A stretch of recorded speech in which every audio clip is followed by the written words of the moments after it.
off, please feel free to use the Q&A or chat feature. Matthew and I will be looking at those as we move through the slides. Joining us virtually, you signed in, so we have your information. And signing in will put your name on the roster of observers. And I think I mentioned this again later, but if there's ever a need for us to limit observers, if we have a bunch of folks that want to join us and see what we're doing here, you having joined us at this information session puts you on the top of the list so that you would get to stay and we would ask others to leave. It looks like chat is disabled, but I can hear you fine. Okay, so I did get somebody chatting in the Q&A. Yeah, feel free to use the Q&A. If the chat's not working, we can address all things there as well. So before we really kick things off, I'm going to start with a poll here. I've not done one of these before, but I'm going to launch this poll here. Have any of you observed the election process before? Go ahead and just click your answer. You should be seeing that on your screen.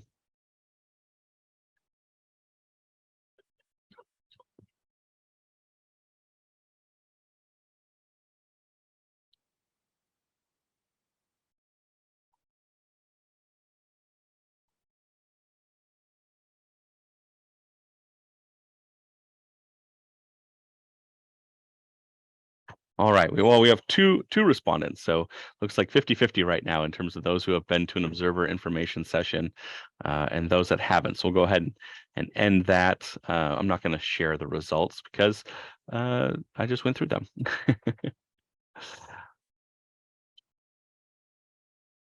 All right, so there's Zoom, the observer roster.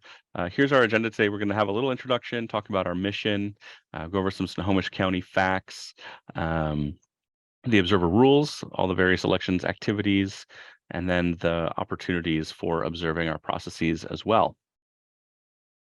So first things first, the mission of the elections division is to conduct fair, accountable elections and encourage people to understand and participate in the voting process. So I highlighted those words because fair, what do we mean by fair? So we're looking at accurate, impartial, and accessible elections. And accountable, we mean secure, transparent, and efficient processes. So that's our goal, our mission as the elections division. Just some stats about elections in Snohomish County. So we have a population of almost 850,000 residents here in Snohomish County. We have just over 511,000 registered voters. That's as of this morning. We have 12 full-time employees in the elections division, and during the election season, when we're actually mailing ballots and processing ballots, we can have upwards of 90 or more seasonals helping us with that. And we have 119 different districts in Snohomish County, and that does not include PCOs.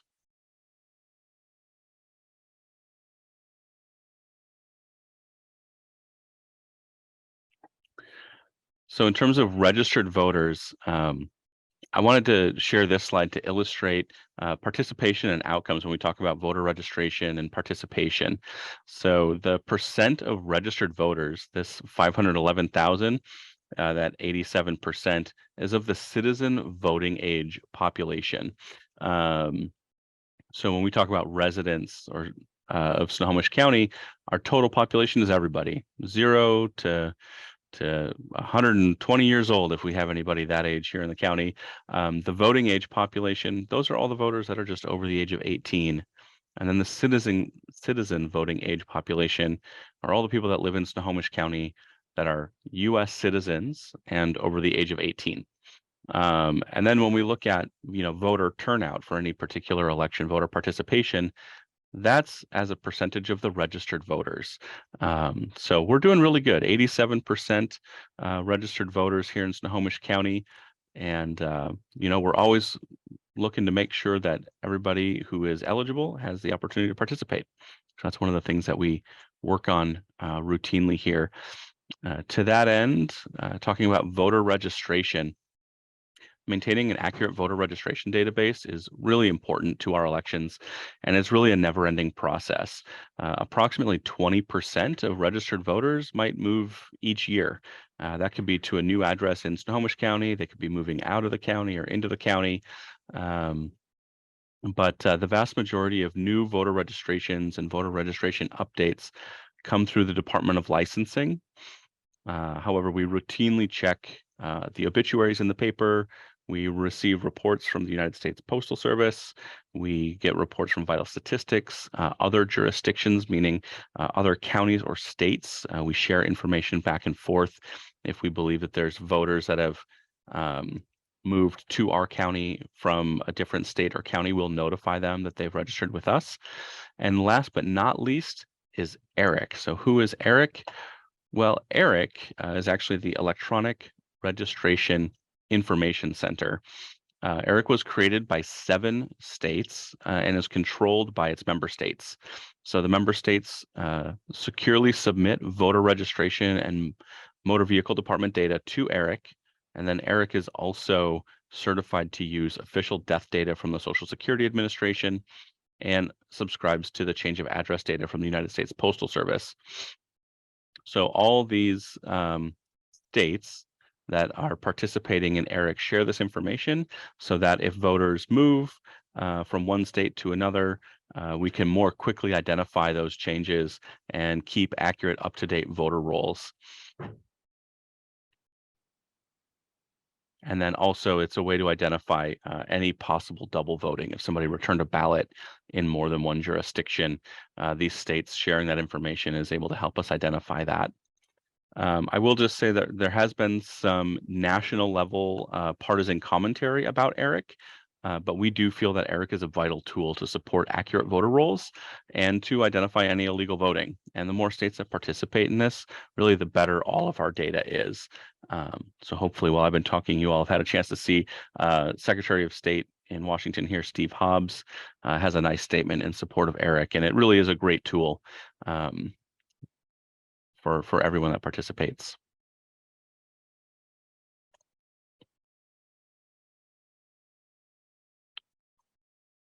All right, so we're going to talk about election turnout, but I wanted to go ahead and ask you all to take a guess here. What do you think the expected turnout is for the 2023 primary? So ballots are going out the end of this week. Election day is August 1st. How many registered voters do you think are going to return their ballot this election?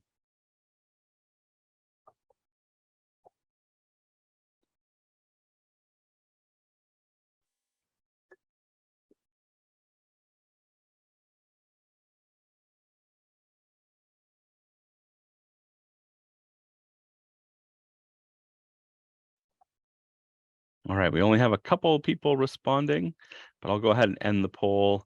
I'll share the results. And I can't see these, so hopefully you all are seeing those there. We have a vote at 28% and a vote at 45%. So I'm gonna go ahead and stop sharing. And Matthew, you wanna go ahead and jump in and tell us what our projected returns are gonna be for this August primary? For this primary, we are expecting 28%.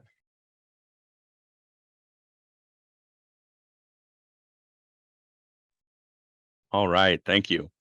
Yeah, so not a huge turnout for this primary election, but I'll just show you. Here's a little breakdown of these are November general election numbers. These local odd year elections that like we're having this year, we average around 45% in November. Our high was in 1991. And you can see for the midterms, those even year elections that are non-presidential, but we have a lot of the federal, Senate and House races. Turnout ticks up a little bit higher there.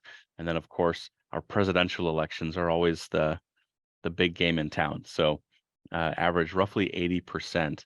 But I want to talk a little bit about our local elections. We talked about 511,000 registered voters, and we're looking at 28% of those are the ones that are going to determine which candidates make it onto the general election ballot. So our goal really is to get as many folks to participate as possible, because then everybody's voice is being heard, and the successful candidate going on to the general and then winning the general is being represented by the largest number of people. So we're always looking to bump these numbers up, and then I'll just highlight real quick. Yeah, those local odd years. That's where we're at today, for August and November this year.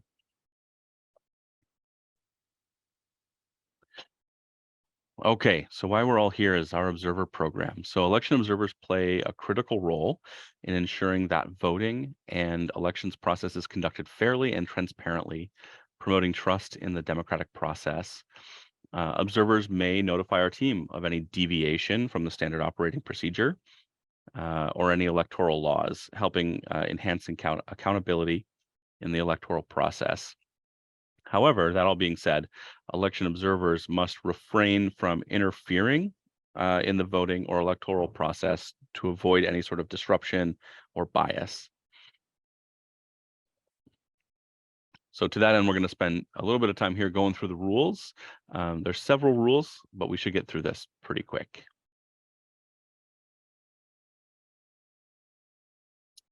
Okay, so we'll have some more stuff to kind of show you images of our offices, but when you arrive, you're going to check in at the check-in station and wear a badge. We just put in a new check-in station, so if you've, for the one person who said they've gone through this training before, if you've observed the elections process, we have a little sticker badge now instead of a clip-on badge. So if you have any questions, let staff know, and we'll be able to assist you in the check-in process, but it's a pretty straightforward process. All right, next up is observe, don't disturb. So observers cannot disrupt or interfere with the election process. Examples of interference might include obstructing the path of voters or staff, engaging in conversations with voters or staff, doing any sort of electioneering, which is, wearing campaign items while observing. And that applies not just if you're here in the office observing, but we'll talk about there's accessible voting sites and all of our ballot drop box locations at those locations as well. You're welcome to observe the process. Just don't impede anybody's ability to drop off a ballot or get services at the accessible voting site. All right.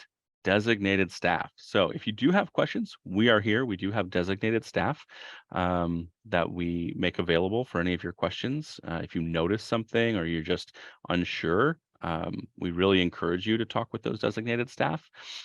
You will be introduced to those leads and those people when you arrive. Again, as I mentioned earlier, many and sometimes most of the people working in the elections process areas are seasonal employees, and they're just not trained to answer questions. And we really need them to stay focused on the tasks that they're assigned. So, we don't want you asking those individuals questions. Ask the lead or the other person that's been designated in those areas.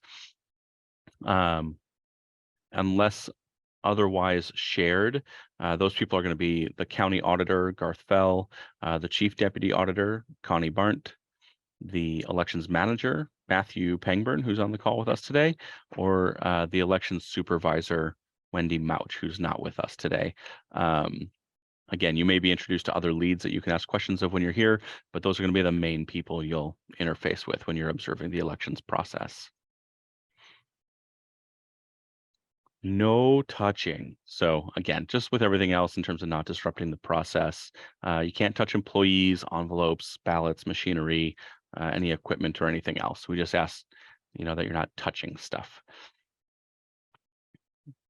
And then we ask that you stay in the designated area so that we have them set up so you can observe the whole process while also providing staff the space to work comfortably. And then also we ask no cell phones or other electronic equipment. And we do have a strict policy prohibiting the use of any device or technology for photography, video recording, audio recording during observation or public office tours. And that is because, we have ballots with signatures and other information that just we have a goal of providing privacy with folks and how they cast their ballot. Also, no food or drink in the area. I think that's pretty self-explanatory. We just don't want any spills or accidents that could damage ballots or equipment. However, a closed lid water bottle is allowed just as long as you keep it away from the work areas. Again, it can be detailed work working in elections here. We like to say that the voting process is easy for our voters, but there's a lot of work that goes on the back end in terms of being able to hold secure and efficient elections. So we really ask that while you're observing, you remain quiet, keep your conversations to a minimum. If you do need to step outside for or do need to have a conversation or take a phone call, please step outside, have that conversation. You're welcome to come right back in. It's no problem. Again, if you have any questions, you notice something that seems uncertain, or you're not sure if that's a process that should be happening, speak to one of those designated folks. We're happy to answer those questions for you. And while the COVID emergency and all of that, the mandates and such have ended, we do ask that observers and our own staff stay home if they're sick. It takes a lot of people power to process all the ballots. Even at 28%, there's a lot of folks working. So we want to make sure everybody is healthy and we're able to process those ballots efficiently. And then lastly, the auditor does have the authority to limit observers at any time. So again, attendance to this information session gives you priority should we need to limit the number of observers due to space. And then again, if any observers or visitors cannot follow the rules that we've outlined, the auditor does have the authority to ask those folks to leave the facility.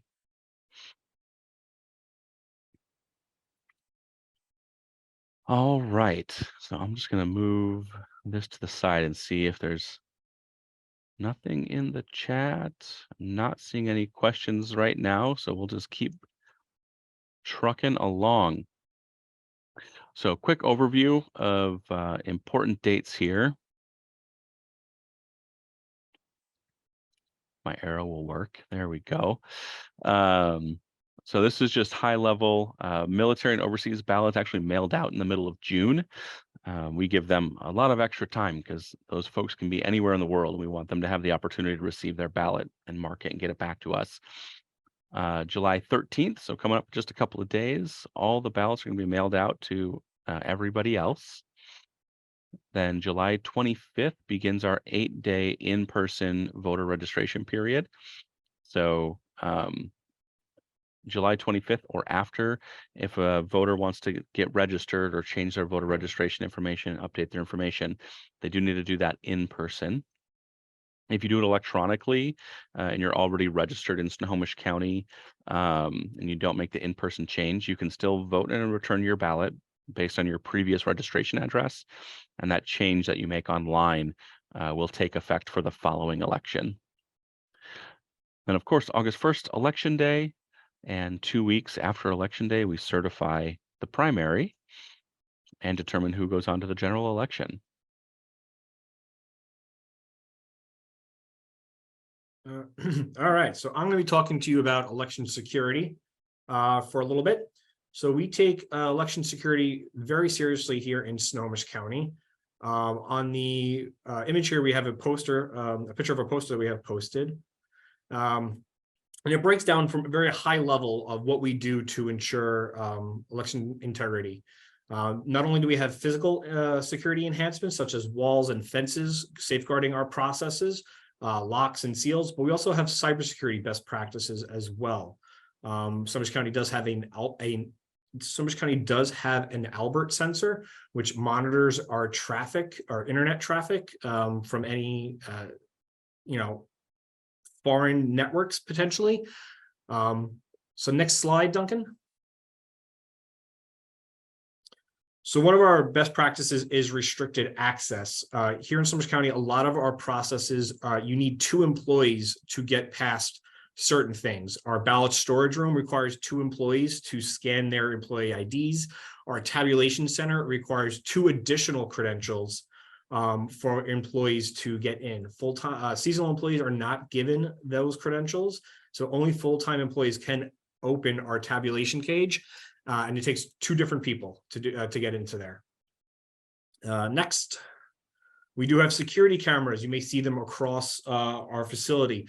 And you can also view the security camera feeds when you are observing, so you can see certain angles and certain aspects from the observation area. We do stream those feeds so you can watch the basement without actually being in the basement. So you can see everything from the observation area. Next, our tabulation equipment is never has been or never will be connected to the internet. We do our updates via USB stick. So anytime we have to download results or upload programming, it's all done via a secure USB stick. Our laptops in the cage have never been hooked to the internet. They don't even have internet capability or Bluetooth capability. Next. As I just mentioned, our secured USB drive. So these USB drives are provided by the Secretary of State's office. They are certified clean. They've been checked for any malware, adware, any viruses or programs that could be lying dormant on the USB stick. And we get them sealed, and we track the seals to make sure we know how many we used during the election and that they are all accounted for at the end of the election. We then hold them for retention, and then when retention period is done, we do wipe them clean. Next slide, please. Sorry, my phone is just ringing. Red pens only.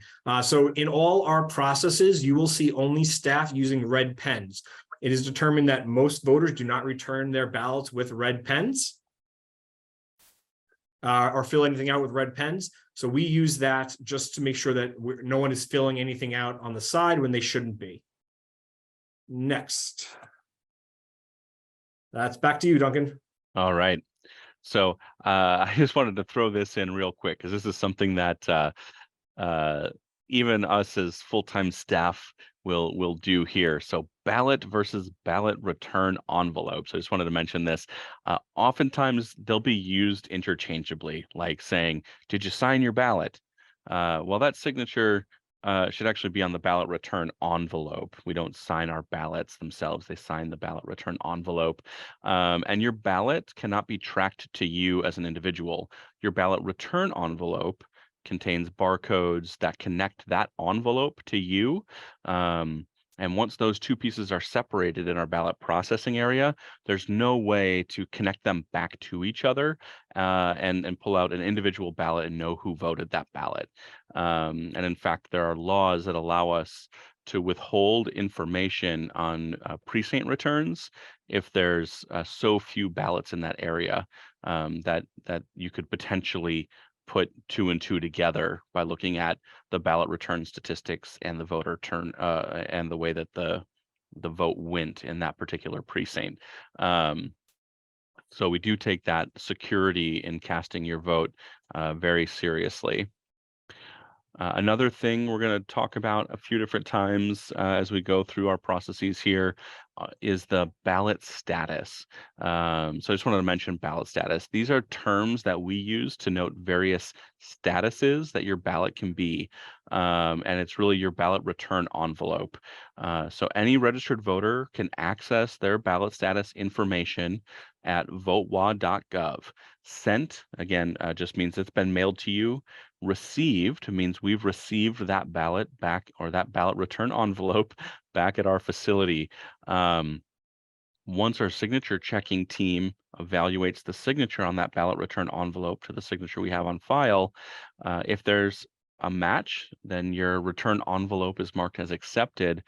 If it's challenged, that either means one of two things. One, perhaps you forgot, or that voter forgot to sign their return envelope, or the signature on that envelope does not match the signature on file for that voter.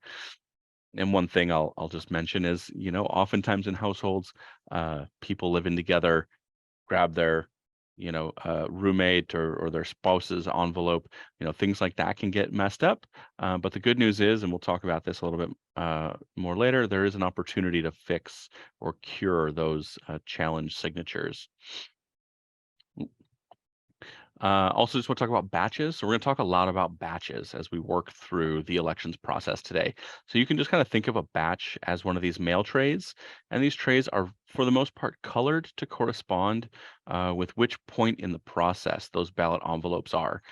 Trays, you can see some of the ones here, it looks like they have labels on them, and so we may have additional labels on the trays to designate certain statuses or other dispositions that an envelope might be in. And so you'll see us talking about batches, trays, and mentioning the color of those trays because we use the color to keep us organized as well as we work through the process. All right, so observation opportunities and locations. First things first, this is what the front door to our building looks like. We're located at 3000 Rockefeller Avenue in Everett, and we're the first floor of the Admin West building. If you've never been to campus, there's basically 3 buildings. The furthest west building is the courthouse.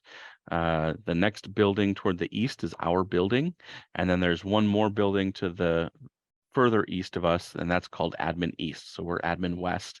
Admin East and Admin West have like breezeways adjoining the 2 buildings up above, but this is what our front door looks like. Once you go through the sliding glass door, this is the lobby to the building. It's us and human resources once you get inside. So it's pretty easy to find our door. You can see we have the sign up above the door there that says County Auditor. Again, first floor of that Admin West building. Once you come in, this is our elections lobby. So this is our customer service counter you're seeing here. And down toward that blue sign in the middle of the image is where our check-in station is. So here's our new check-in station. Pretty simple. Again, we ask you just to sign in, check in at this kiosk, and get your badge. And now you are in the elections office. Once in our office, there's an elevator at the back of the space that will take folks down to the elections basement. So we have a lot of processing. The inbound ballot return envelopes get processed down in the basement. And then, of course, we have our ballot drop boxes. These are all throughout the county. You're welcome to observe any of our 24/7 drop boxes. These are unstaffed with the exception of election night. On election night, we do have staff or seasonals at every location for a few hours before the drop box closes. And they're there to help with traffic flow and then to close and lock the drop box promptly at 8 p.m. Again, not allowed to impede or interfere or electioneer near a drop box. You can't ask voters to inspect their signature or their envelope or anything being dropped off. And then just something to mention, because these things, they kind of get talked about in the national dialogue around election stuff. Voters are allowed to return ballots for others. So, for example, if you saw me dropping off my wife and I's ballots, that's not inappropriate or illegal. You might see one person, drop off 2 or more ballots, but that's all okay. But again, if you're there observing, and it is election night and we have staff there, you can let the election staff know you saw something that seemed inappropriate. The staff, when we're doing the Dropbox closing, and actually I'll go to the next slide here, they're teams of 2. They document the whole process. We have seals on the boxes that they document all of that information as they open the ballot drop box and unload the ballot return envelopes into the bins that ultimately bring the ballots back to our office. We will have QR codes with those folks for this election. So if you are observing, we do ask that you go ahead and introduce yourself, say hi. They're a wonderful team of people. And then you can ask them to sign in for observing, and they'll have a QR code. It works very much like the sign-in station here at our office. Couple of things just about drop boxes as well. The RCW does state that the county auditor must prevent overflow of each ballot drop box so that it allows others to deposit his or her ballot securely, and that ballots must be removed from a ballot drop box by at least 2 people with a record kept of the date and time the ballots were removed, the names of the people that were removing them, and ballots from the drop box must be returned to the county or to the counting center in secured transport containers. You can see the blue bin with the yellow seal on that blue bin. And then the seal number must be verified by the county auditor or a designated representative, and that all ballot drop boxes must be closed and secured promptly at 8 p.m. So again, we saw earlier that the military and overseas ballots get mailed out much sooner than the rest of us. So we open up our drop boxes between 30 and 45 days before an election, depending on the election type. So our February and April special elections, it's 30 days. Primary and general elections, the August and November elections, that's 45 days prior to election day. And then in addition to closing, we have ballot box pickup teams. So between now and election night, we do send teams out to empty out the ballot drop boxes and bring those ballots back to the county offices. So while they're not staffed 24/7, if you happen to be near a drop box and you see some folks in shock orange vests emptying ballots, that's our folks, just making sure that the bins are not overflowing and everybody can securely deposit their ballot when they want to. So other locations in addition to our office and the ballot drop boxes are our accessible voting sites. So we have 4 sites that are going to be operational this year. And again, you're welcome to come and observe at these sites. Same rules apply in terms of, not disrupting the flow and all of that. And then just to mention, we do not have in-person voting in Washington state like most of the rest of the nation kind of thinks of when they talk about in-person voting. Our accessible voting sites are really locations where voters can come to register. They can get a new or replacement ballot. We do have portable ballot return drop boxes with us at those sites, so you can return your ballot there. Call it a mobile drop box if you want. And then voters with accessibility needs can also use what's called our ballot marking device. So again, it's not voting on a machine because the machine doesn't record or tabulate the vote. It's simply a way of helping that voter mark their ballot. So if somebody were visually impaired or blind, they can wear the headphones and there's a remote control they can use to navigate through the ballot, make their selections. Once they're done, the printer next to the machine prints off the ballot, just like the one they would have received in the mail, with all the bubbles filled in for their choices. And then that's folded up, put into an envelope, and they sign that ballot return envelope and drop it off with us. All right, so it's back to me. So the logic and accuracy test, which is tomorrow at 1 p.m. to test the accessible voting units, and tomorrow at 2 p.m. to test the software and tabulation. That's July 11th. The logic and accuracy test, think about it as a dress rehearsal for the election. We are testing the equipment in election with live ballots in election circumstances to make sure that everything is working appropriately. So the first thing we need to do, next slide, is make up a example matrix. So this is an example that the Secretary of State's office has put together as a training document. So you can see that they, Han Solo is not actually on the ballot. And essentially the matrix just says how many marks we need to make on each ballot for conditions to say that, to meet election specific conditions. So we're going to have overvotes, we're going to have undervotes, we're going to have votes for a number of candidates. And the way the ballots are marked is set by RCW and WAC. Next slide. So first we will create the test deck. We will use live ballots, and then we will scan those ballots on all the equipment which we are going to be using for that election. So for this election, we are testing and certifying 5 tabulators and the software that's loaded on those computers, but we will only be using 3 to 4 during the election.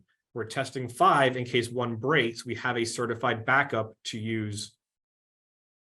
Yep. So the logic and accuracy test is tomorrow, and think about it as the dress rehearsal for the election. And this is a pre-election audit. Excellent. Thank you, Matthew. So we'll jump in once you return your ballot, either through the postal mail or through one of our drop boxes.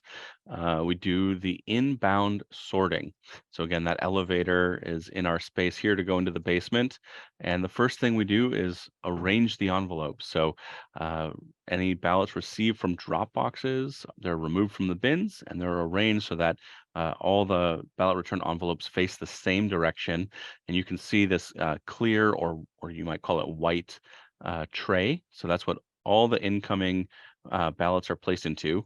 And the postal ballots are actually already faced for us, which is nice. And those are delivered between 5 and 6 a.m. on weekdays. And again, they're already arranged and ready to scan. So scanning, this is our inbound sort and scan machine. Just a snippet of it here, but the ballot envelopes are loaded onto and run through this sorter and scanner. This step triggers the received status in the voter's registration record for that voter's ballot return envelope. So again, I mentioned those barcodes are connected to the voter on the envelope. When this runs through, it reads that barcode and tells our system that an envelope has been received for that voter. It's not checking the signature to say that it has been verified to be that voter, but that voter's envelope was received. Also, any duplicate ballot return envelopes are going to be filtered into a different pocket or a different tray. So let's say you did a road trip from Vancouver, Washington, all the way up to Bellingham, and you stopped in every county and changed your voter registration and got a ballot and returned it, and then all of that stuff. The first envelope that goes into the system is going to be marked as received. Any subsequent envelope that you return is going to be kicked out and put into like a research bucket to understand, if there was a change in your voter registration address, if there was a mistake that was made. But basically, that first one is going to be accepted. Any others after that, they're going to be kicked off to the side for any additional research and possibly just to be rejected outright. So the system is really great in preventing any sort of duplicate voting or anything like that. Again, just worth mention, the system can look to see if there is a signature in the signature area, but it does not verify that signature. So if you forget to sign your envelope, this equipment can filter those out. But really any mark that's inside the signature area, it's going to think is a signature. So even just a stray kind of line or dash, it's going to think there was a signature there, and that'll go on to our signature verification team to see if that is in fact your signature. And the way that works is the system captures a digital image of the signature area on your ballot return envelope. And that gets put into our voter registration system for our SIG verifiers to look at that digital image and compare it to the digital image that is attached to your voter registration record.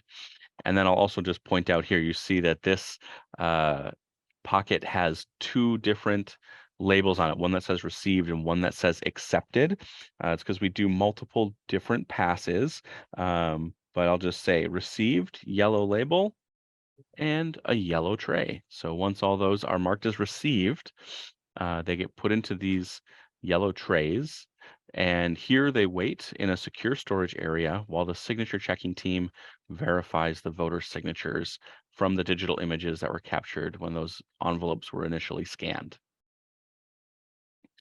So the ballot return envelopes don't have to move. They can just get run through the machine, put into the secure storage area in the basement, and all of those digital images are available for our signature verification team back up on the first floor. So this signature verification is done in that main office area, and our seasonal signature verifiers work in tandem as volume allows, and they must agree amongst each other that a signature is a match before accepting that signature as valid. Any signature that is marked as challenged or that does not match the signature on file goes through a second review by our most experienced full-time staff signature verifiers, and we review accepted signatures to ensure that accuracy as well. We do kind of a spot check on those accepted signatures. Again, any mark in the signature area on the ballot return envelope will be displayed to our verifiers as a signature, and they will then challenge that envelope as missing a signature. If it was just a dot or a speck in that space, or if the signature does not match, they will mark it as such. So once we've gone through, a batch or a tray, that batch gets marked as complete of having their signatures checked. And then the sorter scanner team runs that batch or tray of ballot envelopes through the sorter scanner a second time. And that system looks to say, here's the barcode, or this voter, was their signature accepted or challenged? And all the challenged envelopes or challenged signatures are removed from the processing stream, and they wait to see if their signature will be verified. And so then you'll see that's that second pass, accepted. Once your signature has been verified, then your ballot has been accepted, and that ballot status in VoteWa that you as a voter can look at says accepted, and green label, green tray. So all the envelopes with an accepted signature are then placed into green tray batches, and those are loaded onto racks that indicate they are ready for opening and extraction. So each tray has a batch tag. You can see all the little white tags on the front of the trays there. That indicates the batch number, how many envelopes are in that batch. Batch sizes can vary, but typically we have about 200 envelopes in each batch. And the nice thing is that sorter scanner machine also mills or slices open the bottom of the envelope so that our openers and extractors, they don't have to take a letter opener and open every single one of those envelopes when they're processing things. So I also want to say challenged ballots. So what happens when your signature doesn't match or you don't sign your return envelope? You have a chance to cure your signature. So you have time and opportunity to fix your signature challenge. We use the term cure to describe fixing that, regardless of what the reason is, whether you forgot to sign or the signature doesn't match. So we notify voters with a challenged ballot by sending a letter in the mail. We call them if they have a phone number on file. We email them if they have an email on file. We also partner with the League of Voters, which is a nonpartisan organization, the local Snohomish County chapter, and we print off postcards and they write a nice handwritten message. We mail those out to voters as well, put a little personal touch to encourage folks to try and fix whatever issue that was. And then voters have until the day before the election is certified to complete and return that signature cure form and get that to our office. And so for the primary election, voters have until Monday, August 14th at 5 p.m. to get that form back to us. In November, that'll be almost 3 weeks after Election Day. So November 27th will be the day that they have to get that signature cure form into us. Again, the signature cure forms come in, they're not just automatically fixed.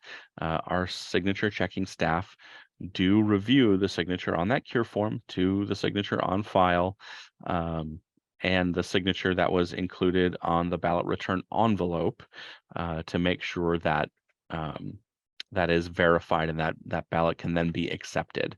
So there is still another process to go through to make sure that that is in fact the voter. And really, at the end of the day, less than 1% of ballots returned remained challenged and uncounted after certification. But I just want to say, if you don't fix your signature, that ballot return envelope does not get opened and the ballot does not get counted. So really important to fix those signature issues. We have that list of challenge signatures is public. So candidates and campaigns, they can get that list. They could go door knock if it's in their neighborhood and, try and help those voters fix their signature issue if they really wanted to do that. All right, so ballot processing. Now we're getting into the good stuff, right? Once those ballot envelopes have been received and the signature verified, the ballot envelopes and their contents go to the ballot processing area, which again is on the first floor of Admin West. That's where the envelopes are, or the ballots are extracted from the envelopes. Everything is counted and opened. The ballots are removed, inspected, and prepared to go on to ballot scanning.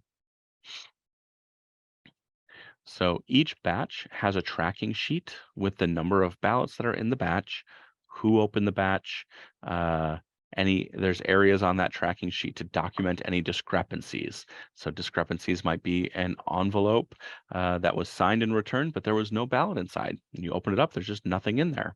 Or maybe there was an envelope with 2 ballots in, husband and wife put them all into one envelope for whatever reason. We document every discrepancy throughout the process. However, before any contents are removed, the envelopes are first counted to confirm that the count of envelopes in the tray matches the number on the tracking sheet. Once the ballots are removed from their envelopes, they're inspected for any tears or cuts that could cause a jam in the scanning equipment. And those are repaired really just with your standard clear cellophane-based tape. And that's just to keep the next step in the process running smoothly. Again, once all the ballots are extracted, the ballots themselves are counted to ensure that the number of ballots equals the number of envelopes that were in that batch tracking sheet. So a lot of accountability, a lot of counting all the way through the process. One of the reasons why we ask you not to start a conversation with staff that are working in these areas, because they might just be counting to 20 or counting to 100 multiple times throughout the day. All right, so once all the ballots have been counted, and extracted, they're placed into these brown cardboard boxes and they're sent over to the scanning area to be scanned into the ballot tabulation system. The ballot return envelopes are bound together with rubber bands. The batch number is written on the front envelope in that stack, and those are placed into a secure box or into a storage box that goes into the retention facility.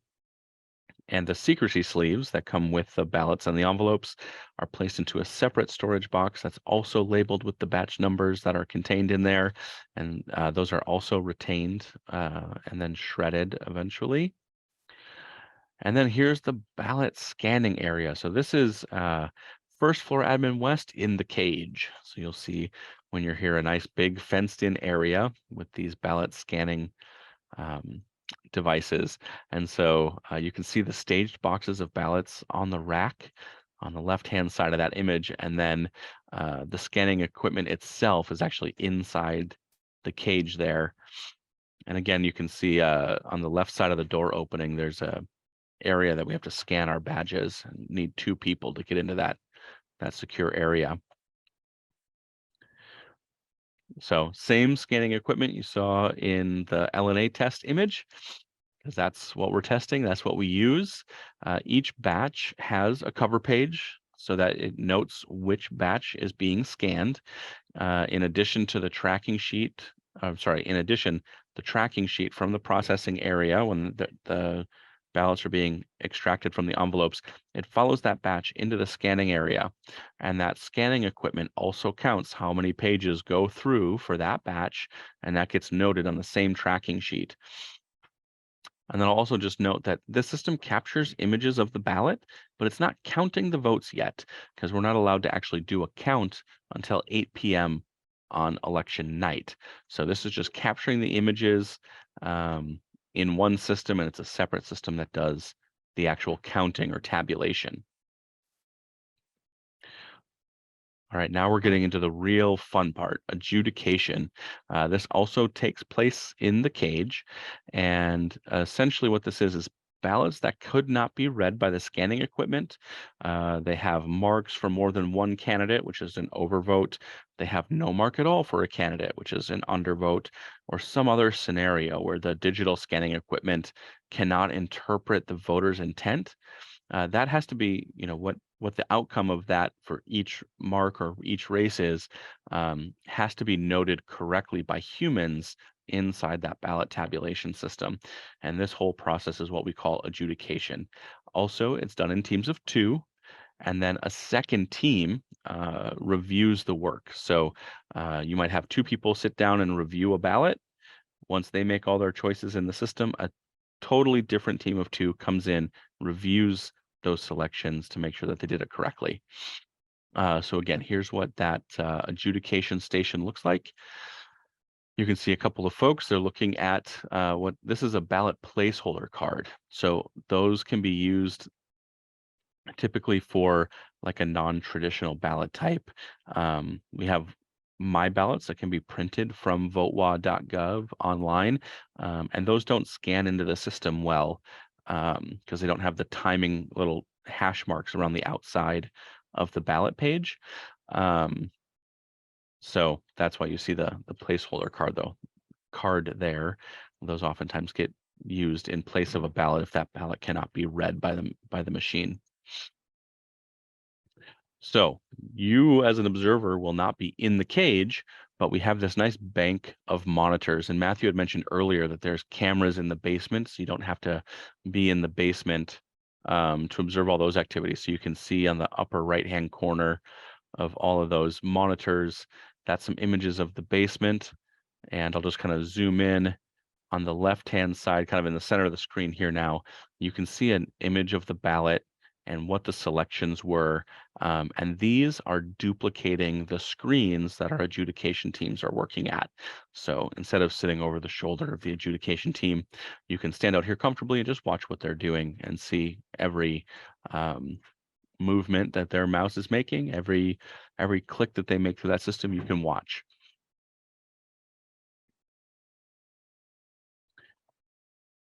Okay, so voter intent, right? If they're, why are we having to tell the system what a vote is?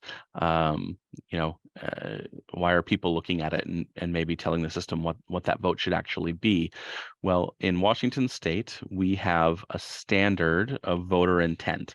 So I'll read this, although you can probably read it yourself here. So in the state of Washington has a firm policy of making every effort to count each valid vote. So where we are a voter intent state and voters are not disenfranchised merely because they mark a ballot differently than directed. Simply stated, when voter intent can be discerned, the vote will be counted. And we really are committed to making every effort to ensure that each valid vote is counted. By law, Washington is this voter intent state. So we cannot disenfranchise voters if they mark a ballot differently than directed. What that often means is, we fill out bubbles here in Snohomish County. But if somebody were to circle the bubble and the name, and then they had that pattern throughout their entire ballot, we would say, okay, this is that individual's pattern of marking their selections on this ballot. But because they didn't fill in the bubble, the machine thinks that they didn't vote for anybody. So we have to tell the tabulation system which votes that voter actually made on their ballot. And so the voter intent guide illustrates the standards of what a vote is, how to interpret non-standard marks. No guide like this can really anticipate every possible variation.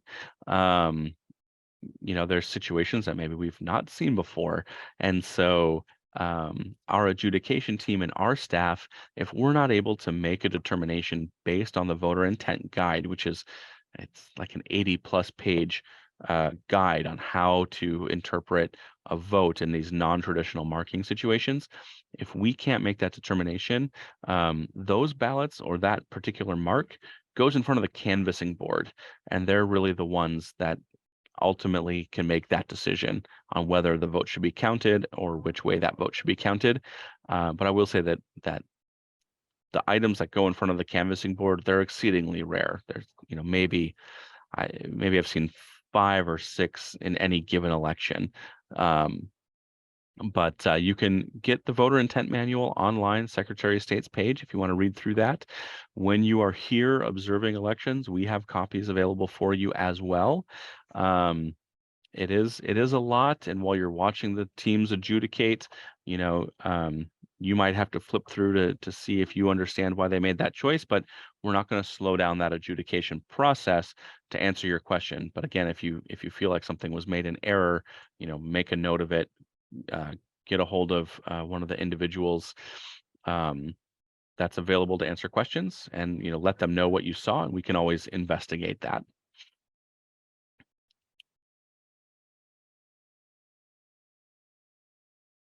All right, so real quick here, let's launch this poll.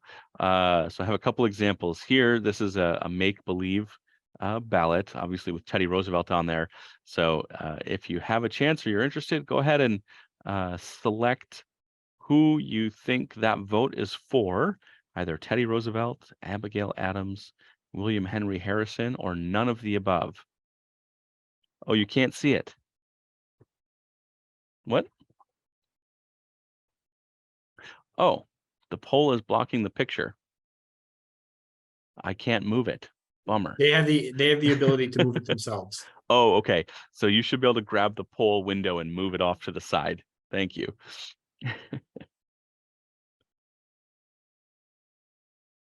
I'll leave it open for just another moment.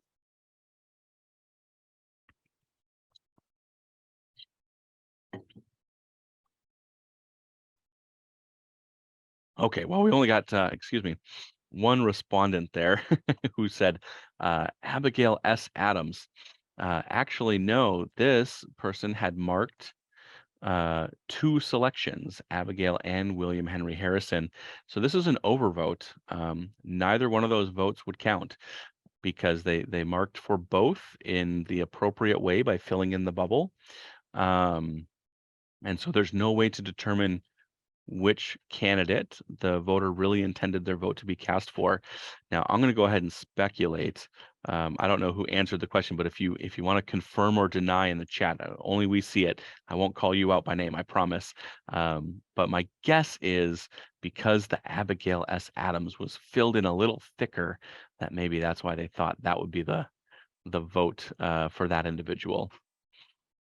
Okay, next up, I'm going to throw out another poll. Oh,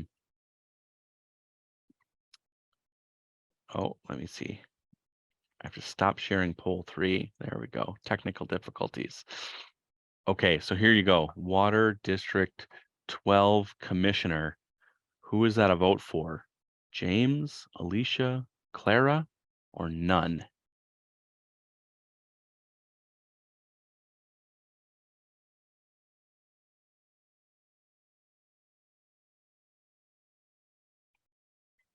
All right, we have one person participating here. That's okay. So I'll end the poll. I'll share none of the above. That is correct. This is what we call an undervote. The voter did not make any selection. So there would be no vote cast in this race. Now, the rest of the ballot, their votes would count as long as they made an appropriate mark for the candidate. The votes would continue to count throughout the rest of the ballot. So if you get to a race or a voter sees a race that they don't have an opinion or they just want to skip, they can skip that and all the rest of the votes are going to count for that individual. All right, last one. I promise I'm not going through 85 pages of examples. I'll go ahead and launch this poll. Who do you think this vote is for?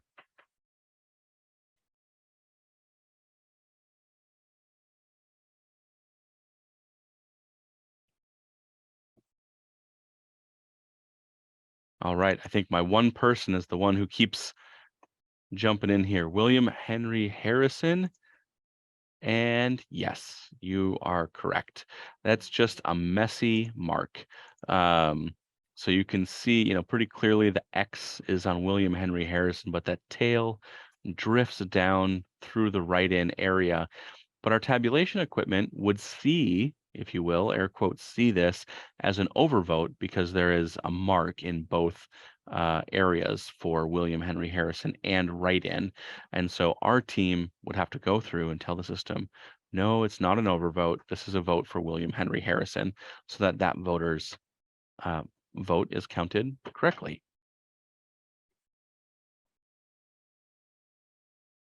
All right, I'm going to hand it over to Matthew here again for a moment. All right, so I'm going to be talking to you about post-election audits. So how do we make sure that everything is correct?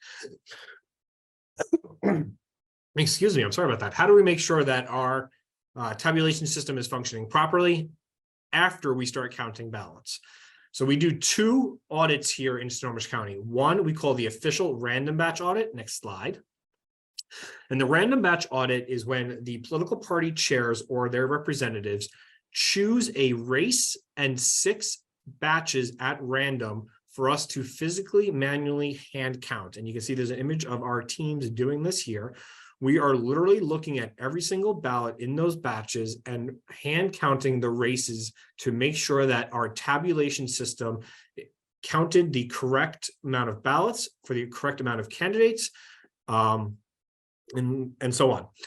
So we break it up between, candidate A, candidate B, write-in, overvotes, undervotes, everything that the tabulation system will see, we are physically counting to make sure all the what we physically hand count matches what the tabulation system says. So think of this as the audit that confirms that the count is correct. Next slide.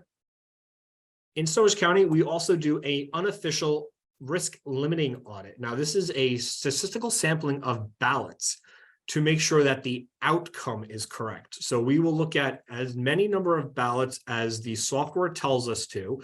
And it says we are going to be looking at 450, however many ballots it is, to prove that within a certain degree that the statistical sampling is that the outcome of the race is correct. So this is a little bit more of a time-consuming process. We are physically looking for hundreds of ballots throughout all the batches, and then we are going to manually input those results into software called Arlo that is developed by Democracy Works and paid for by the Secretary of State's office. And we are going to determine that with a statistical sampling that the race is correct. So we may look at 400 ballots and 300 say are for candidate A and the other 100 are for candidate B. If that's what the race outcome had said, we know that with a certain degree of doubt that the sampling is correct.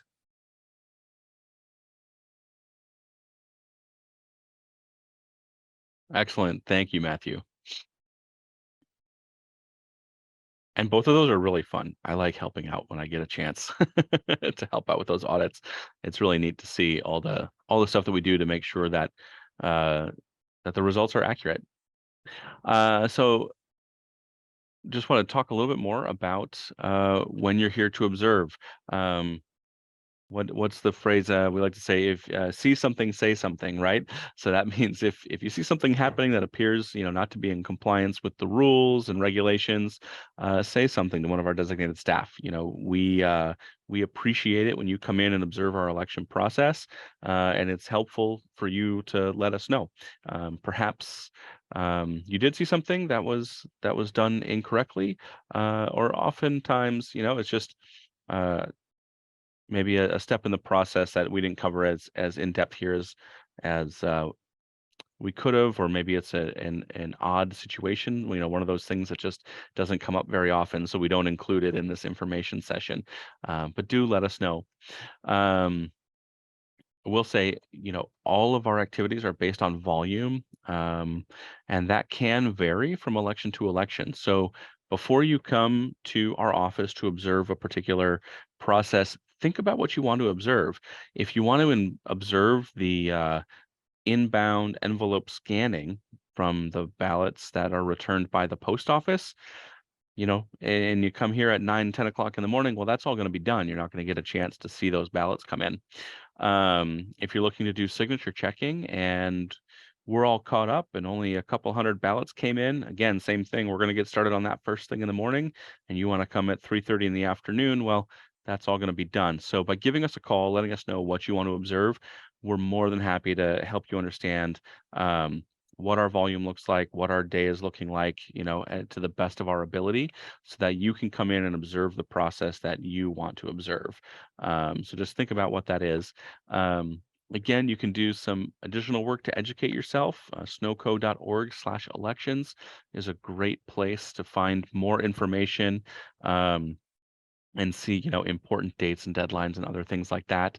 And then again, we just ask while you're here, don't assume anything. You have a designated staff here to help answer your questions. Feel free to have those conversations with us. We're always happy to help. And we also post on our website the daily activity schedule. So if we're going to be doing signature verification with the estimated time of start and end, if we're going to be doing ballot processing, the estimated start time and the end time. So check our website on our daily banner for also the list of activities. Excellent. Thank you. Some additional places to get information. Again, all the observer rules that we've talked about here, those are going to be available when you sign in. Snoco.org/elections, great for county election information. We have an FAQ page there. Votewad.gov, that's the voter portal. Again, you or any voter can verify your voter registration address, make sure that that's current and correct. You can check your ballot status there. You can get a copy of the voter's guide. You can also print off a replacement ballot if you need to through VoteWa. And then also the Secretary of State's office, so that sos.wa.gov/elections. Lots of statewide information and rules there. That's helpful. Okay, so we do provide some information about what observer opportunities there are and when those things are going to start. So all the dates and times are when these processes begin. Again, I just want to reiterate, everything is dependent on workload. So if you want to see a particular process, give us a call, check out the website, and we'll do our best to let you know what the schedule is like for any particular process. So July 11th, as Matthew said, tomorrow at 1 p.m., the logic and accuracy test is going to start. July 18th is when we're going to begin signature verification. July 24th, we're going to start the ballot opening and inspection. July 25th, all that ballot scanning and ballot adjudication is going to start that day. And then July 31st is when the parties are going to do the random batch audit selection, but we don't do that audit until after Election Day. So August 1st, we're going to hit tabulate at 8 p.m. and get our initial set of results. But we continue counting after Election Day. So we'll do the random batch audit itself. We'll perform that audit on August 2nd. The risk limiting audit we will do on August 7th. August 11th will be our first canvassing board meeting. August 14th, there'll be another canvassing board meeting to review some information. Again, remember August 14th is the deadline for voters to cure any signature issues. And then August 15th, the canvassing board meets to sign off and certify the election. And then we're all done, provided there's nothing so close that we're required to do a recount. And so with that, this is my last slide here. So I just want to leave you with more information.